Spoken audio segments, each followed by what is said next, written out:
Awesome. Ace is in the place, and of course, somebody else had to step in the place too. I got wait, I need to give you a really good intro. Like, it has to be super hyped up. Like, he is the GOAT of journalism. Woo. He is like a king of social media. I don't know how he does it. It's all me too. The Don Dada, the Elliot Wilson is in the place. Hi, Ace. How are you? I'm good. How are you? I'm good. I'm honored to be here. Thank you for having me. I'm honored to be here. Like, you are hip hop. Thank you. Been around for so long. You have done so much. You have experienced in a good way. Because that could still sound still popping. You very much married, and your wife is doing her thing too. She's amazing. So yes, she is. Yep. But you have just been such a part of the culture, and you're such an advocate. And I'm just grateful and happy. Oh, thank you so much. I appreciate that. Welcome to Toronto. Thank you. I love Toronto. Weekend. Toronto's a great place. Yeah, what's one of your favorite things when you come to Toronto, like that you have to do? I just even like walking around. I mean, I usually stay at the Thompson Hotel, so I just like to walk around that area. I know now I got like a coffee spot. I got like I just feel like it has the same. It has very similar energy to me as New York. Yeah, for sure. I'm a New York kid, so I just love you can always grab a taxi. I don't drive, so you're always on the move, and there's always different cool events, especially on Carabana weekend. So I just love the energy. Like you can kind of hit the town and just get it rolling. So how many Carabanas have you experienced? It's my 8th year anniversary. Wow. Coming to Toronto this time of year. I mean, I missed a couple years, but I definitely have been here at least a handful. Yeah. So and the OVO Fest, obviously. It's always been kind of the tie-in, and just to see, Drake's emergence, and I pretty much have attended all of them, I think. Maybe it was 1 year. Yeah. 1 or 2 years I might have missed, but basically all the big ones. I know. I think I missed the last 2, but it's okay. It's okay. The last one didn't We're back really stronger count. than ever. We're back stronger than ever. This year is what matters. Okay, so for people that don't know, you have had your hand in a lot of things. Right now, you have a really good podcast, Rap Raider Podcast. Thank you. Shout out P.S Did. Yes. Yeah, we're in town now. We're doing some little secret society thing at the at the Soho House. We're doing a live event over there. Black only. I know. Yeah, that place gets real secretive. They got mad because we start putting the flyers up and saying pull up. Yeah. It's very hip hop. We can't do that. I'm sorry.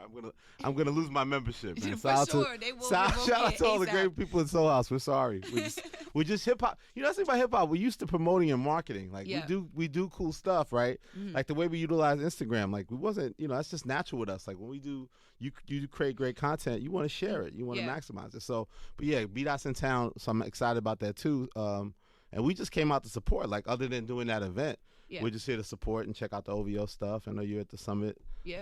And just support the city. Of course, we appreciate that so much. So the Rap Raider Podcast, you have been doing it for years now. I think I first got hip to it in 2016. Yeah, it launched around there. We had to deal with CBS Radio for a while. Yeah. We did 100 episodes with that. And then around that time, I took the job at Tidal as editorial director of hip hop. And I was able to finally bring Rap Radar Podcast over to Tidal. So now we've had a pretty good run over there now. I think we're about we're almost getting like 60 episodes, 70 episodes or so. Jay-Z we did on the podcast, Will Smith.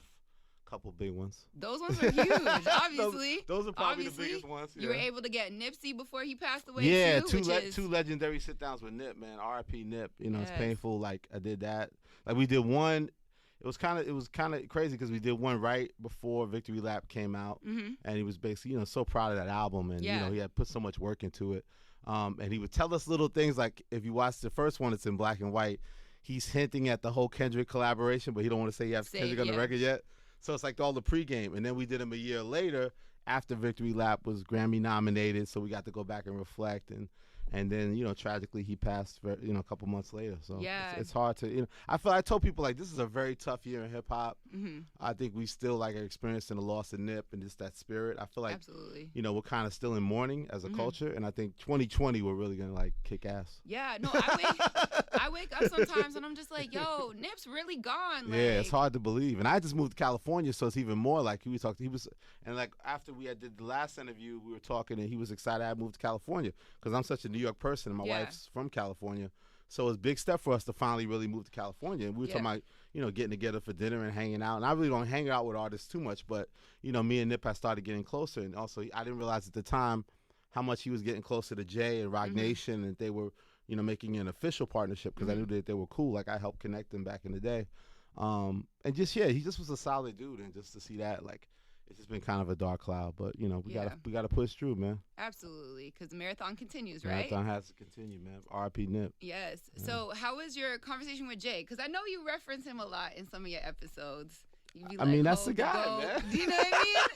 Well, that's your boss man too. It's funny to get to know the real person and just how it's evolved. And I mean, the great thing about the stuff I'm doing at Tidal is that, I reached out to him and he knows my dedication and my work ethic, and it's worked out really great. Like I worried at first, like, is it going to be weird for me to be working with him and our history and and my individuality and his, but it's going amazingly. So I'm pretty pleased with that. So it's great. Good. And he's morphed into this person who's not just his own entity, but he's the culture too. It's like you look at some of the people he's helped out. Absolutely. Legal situations, personal situations. It's like he's in a very much like senior position now to be like sort of our leader in the sense of the culture. Yeah. And I know he takes that seriously, and it's great to see. As he should. Him as an artist, as a person, has evolved so much over the years. Absolutely. And it's just amazing to see. And that inspires me him. because I've accomplised a lot, right? Yeah. But I still feel like my best work is still to come. Like it's still to come. I feel like very determined and driven, and like I got more to accomplish. And I feel like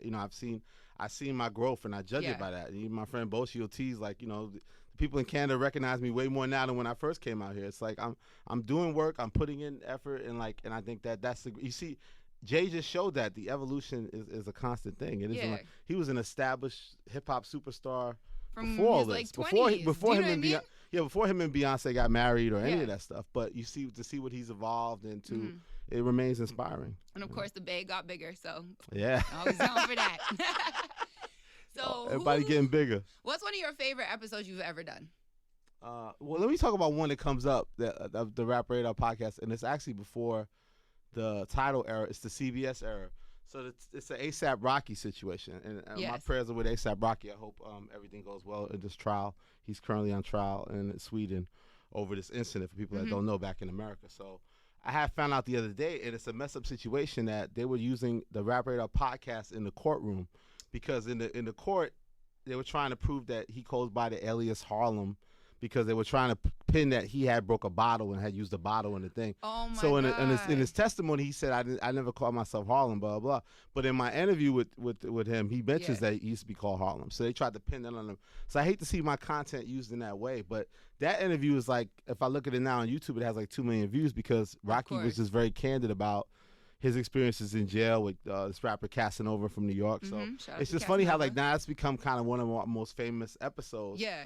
And that was just like, you're just like, dang. Yeah, dang. And I hate to see things used that way. And Rocky's such an amazing talent, so I'm just wishing the best for him. So Me too. I feel like that, like obviously the Jay-Z and the Will Smith get a lot of praise, but that like we also did a lot of great content in that CBS era, and I feel like a lot of that gets lost sometimes. But that's how I got hit. My favorite, I think, is Swiss Beats. Oh yeah, this is always amazing. When he came with the wine joint. He's like so articulate. Do you know what I mean? Yeah. He's got stories for days talking about Rough Riders, those are one of the ones. DMX, That's everything. A lot of times now, I don't know how you feel about it, but a lot of times now with hip hop content, I feel like it's always like people don't self-edit enough, and the content's just too long. Like, I don't want to listen to 3 hours, dog. No. Like get it down. Like even IG now, like I don't like the IGTV. Like learn how to get your shit down to 1 minute. Like I don't need your shit 1 minute and 9 seconds, and I gotta click the button again to watch the extra 9 seconds. So I feel like we've gotten lazy and we over deliver. So I'm always very cognizant of my holding your attention, whether it's Crown, whether it's whatever I'm doing. Like if I hold your attention a half hour, I got you for a half hour. If I've still got your attention real sharp in an hour, I kind of want to think, okay, well, how am I going to end this on a high note? I don't want to drag it on. We're an hour and a half, and 2 hours. But Swizz, I think, was like an hour and a half, hour 45 minutes, but it was engaging the whole time. To listen to. Yeah, when we did Jay-Z, it was 2 hours, 1 hour, 2 hours, but it was like 2 hours. It goes by, and you want more. I always want to give people the feeling of wanting more than to feel like it's just oversaturated. And it was a good interview inside of the content, but you didn't. But Swizz is a great example that he has such a strong, great personality and has so many great stories, and is so comfortable with his position in the game. He could hold your attention, so I was proud of that, because I should prove we could do the long form, but it didn't feel like it was weighted in nonsense. I think that was one it was of your nonstop. Longest, at that time. Yeah, because I used to cut people off. I was like, okay, it's getting too long. I was like, yo, we're done, 1 hour, like leave him wanting more. Like I was very cognizant of like self-editing in my mind of like, cut it. Getting to the point. It's Swizz Beats. He had the wine out. I had to let him go, and it was great. It was a great. Rock with it. And it was I think a great Andrew hour and a half. Martinez might have been long too. Yeah, I mean, you know, the ones who have that thing. But she's Angie Martinez. She's the great Angie Martinez, of course. I can't stop Angie, man. That's the queen of New York radio. Come on. So you just brought up Crown. Yeah. So for anybody that doesn't know, Crown is. I got a new one coming out. What can I tell you? What the next one is? It's coming out. I don't know. But it's with the biggest. I'll give you a hint. It's with the biggest. Jersey. Nah. He's the greatest. He's the greatest. I was like, you haven't right done now. anything with the current greatest. Nah, I got an announcement coming up soon for the next one. Okay. And that's been cool because now with Tidal, we've been able to live stream the event. Yes. So, you know, people can watch it live if they can't be in. So it's two different experiences. Like if you're able to be in the building, it's great. But definitely trying to make it to one of them. You never been to one? No. Oh, we got to make this happen. Come on. Do you always do them in like New York or no? You do different places. It depends. I mean, New York's obviously been the home base, but I've done it different places. And it's funny because I'll meet people that have been to like, they've been to this many crowns, 3 or 4 crowns, and they saw J. Cole. Like I saw a kid the other day, he was saying that he was at the J. Cole crown I did. And this is like 2012, I guess. He's like, I was 16. And he's telling me about the Rap Radar podcast interview he just saw. And it's just like, that's the cool part, that people can connect to your content in different ways. And like, I like that. I like to be able to create different avenues to present my content. But most people that have seen Crown, it's addictive. So if you see one of them, you're going to have to go to. Oh, I got to be there. I'm like, hey, Elliot, pull it up. What's next? You definitely got to see one. You need to do Drake in Toronto. Yes. That would be sell-off, real quick. Because, you know, everything else. I'd love to talk to the boy again. It'd be great. Okay, listen, you know, because I'm over your... No. Can you put it, this afternoon, could you put in the word for the kid? I'll be like, yo, I was talking, and we got to I'm going to hit Future the Prince today. I'll be like, yo, Ace said we good. What's up? And he'll be like, we what good. are you talking about? Ace said y'all work that out. Love Future. Y'all good money? Okay, man, so Future's a great guy. You've been in Even though he stitched on me, did you see my Maverick Carter interview? Like, I was talking shit about Maverick. You know, Maverick Carter's LeBron James' partner. And shout out to them. He does the Uninterrupted. They're doing a really great. I just watched your Rap Radar podcast with him too. Yeah, so I was teasing him because, like, you know, Maverick and I get, you know, I used to be very competitive. I'm not competitive anymore because it's not cool to be competitive in 2019. You need to be collaborative. I'm collaborative, exactly. Yes. And I'm rocking my own race and my road. I don't look to the left or the right. But Maverick got a cool interview, and they got Drake to talk about the Pusha T beef, the shop, and all that stuff. So I was just teasing, like, oh, Maverick's out here being media, and I had texted Future the Prince that, and he went and told Maverick, like, Elliot's talking shit, ha ha ha. Like, that's how we broke the ice of that. I know that man from I think he's from the West End. You can't be doing that. I know. I give him a pass though. That's my guy. It's all love. Nah, it's just, you know, a bunch of guys teasing each other. Okay, so you've been in the game for like a while now. 92. Been in the game since 92. It's a Biggie lyric. My whole life. That's crazy. That's admirable. How do you feel like you can sustain such a long career, and especially having it evolve? Because you started in traditional journalism, written, right? I don't know if you started at the Source, but Source was very... Well, I did independent magazines before I got the big break to go be music editor at the Source in 96. Okay. So in 92, I did this independent New York newspaper thing called Beatdown. Okay. Then I did another one called Ego Trip. So those were like the cool independent zines. That was the era, like the way that blog era we had and the way social is now. You would basically print up your own magazines. So by doing that for about a couple years, in 96, I got the call to be music editor at the Source, giving out the mics. That's when rap reviews mattered, and we had real power of like, if this got this rating, more retail stores would order more albums, which would help sales. Or, you know, as hip hop was trying to like break that wall. And then that's really where it started. And then out of the Source, the XXL reign started in 99 to 2008. So print, and then in 09 starting Rap Radar. So the main transition was going from print to the digital, to the internet space. Yeah. And then now social media is just taking it to another level. So to answer the question, it's just really that. It's just I don't rely on my past. Like I love my past, but I would go out of my way not to be stuck in it. I'm really just focused on what's my next crown? Can I get Drake? Yeah. You know, what's my next car test? What do I need to do to set it up? Yeah. So who do the people want to see me with? Like my hunt this year actually is like, and I've tried, and now it's hard to schedule with people. And like a great example is like the baby, right? I slept on him at first. So good. I didn't get it at first though, to be honest with you. I'm also very cognizant. Like I'm not trying to always be that like I knew it first person. Like that's not my place in the game. I'm 48 years old. Yeah. My thing is like I like to connect with the artists when they're just about to like it's about to take off. Like the Suge record becomes that hit.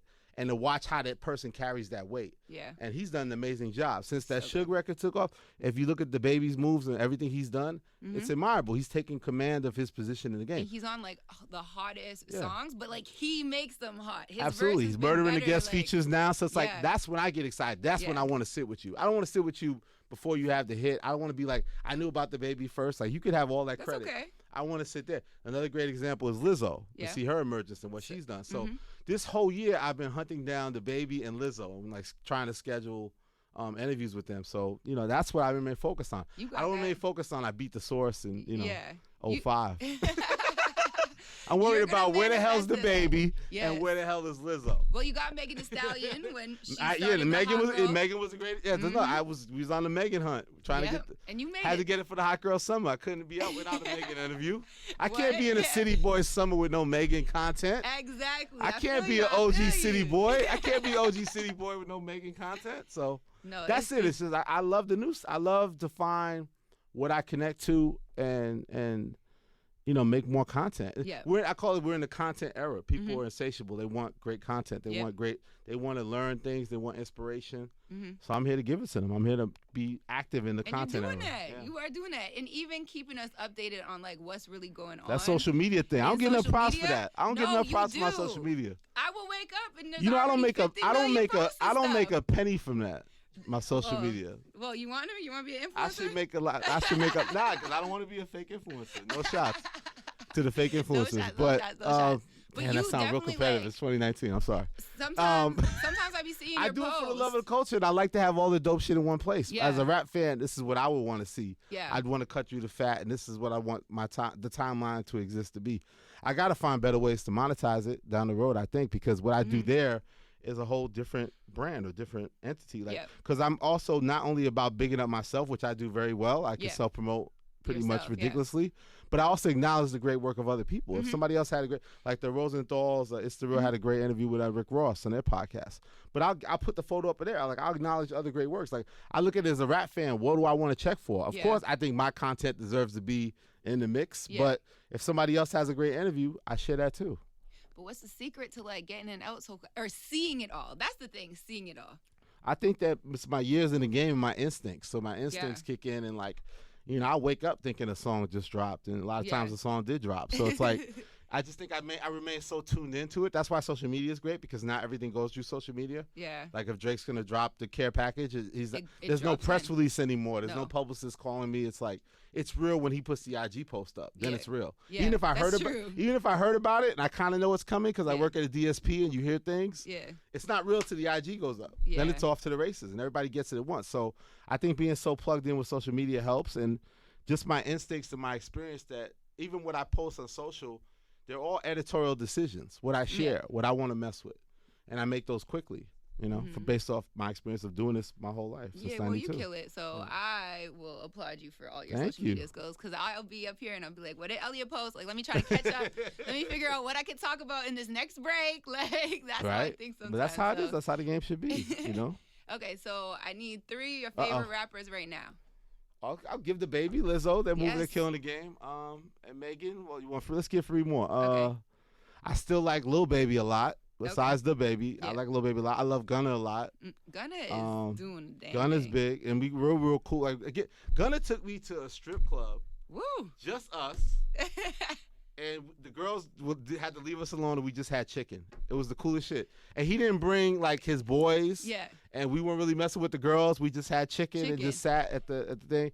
And I was like, that was really cool. Like, we were on our phones too. Like, we're not even making that much conversation. We just kicking it. It was just kind of weird. We was kicking it, but it was like, if you did the car test thing, he's like, I want Elliot, let's go kick it. And I'm like, all right, we're getting a orange Lambo. And we just went to the strip club, and it was just like the most chill, like having a real Southern ATL lunch thing without like the whole pomp and circumstances. No one got lap dances. I try to tell people, and I don't. I'm not just saying that because the wife might be listening. No one did get lap dances. That's not it. So I like Gunna. Who else I like? Let me give you one more. No Hot Boy Summer for me.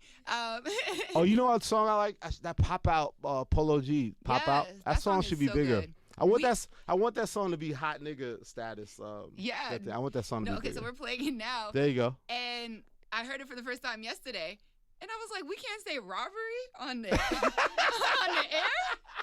But my friend, who's a PD A+, he's out in Columbus and Cincinnati. He's seeing it. He was like, we play the same version out here, because he's like, think about it. At 10:30, you talking about robbery. I'm gonna kill your girl. Like, those are the 2 lines. Like, tuck your chain because we're about to do a robbery. I'm gonna kill your girl, whatever, whatever. He's like, that's like a terrorist song. He's like, I can't play that at 10:30 in the morning. The melody draws you in. But the Cowboy's like that too. That Cowboy hits like that too. That melody's just so like haunting. Like it's so great. You know? Yeah. No. So and Rose, Rick Ross. I'm excited for his next album. Yes. Yeah. Rick Ross. The biggest. He's back.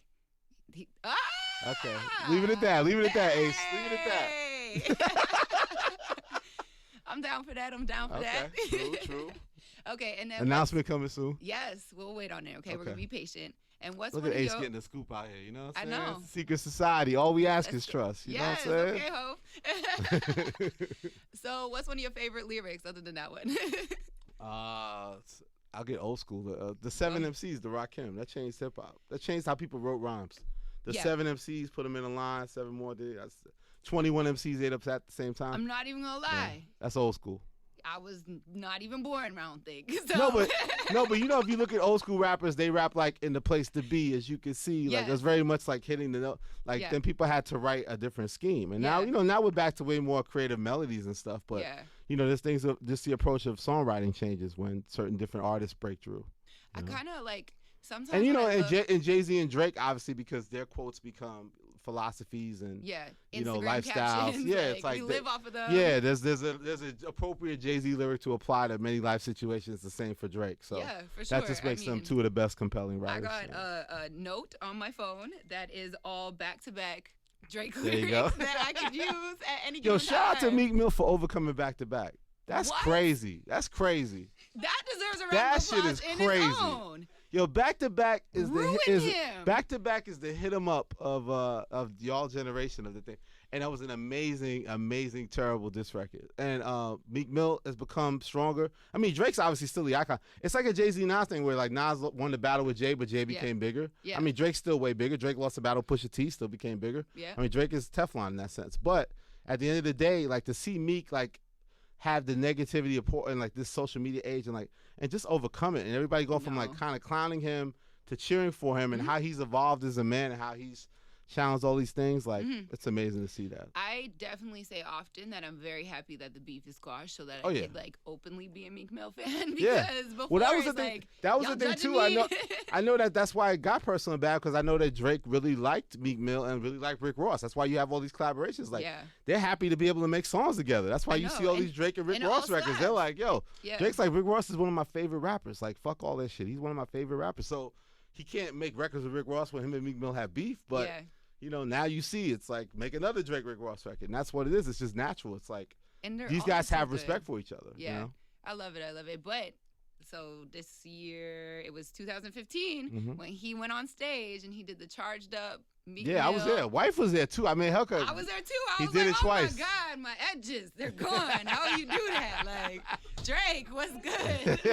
How you gonna do Meek like that in front of everybody? No, but then they could make a record and Meek could ride back to back on the record. Yeah. You know, and that record is jamming like off Meek Mill's album. I would still listen to it. It's crazy. But OVO this weekend. Meek, what are we getting this time?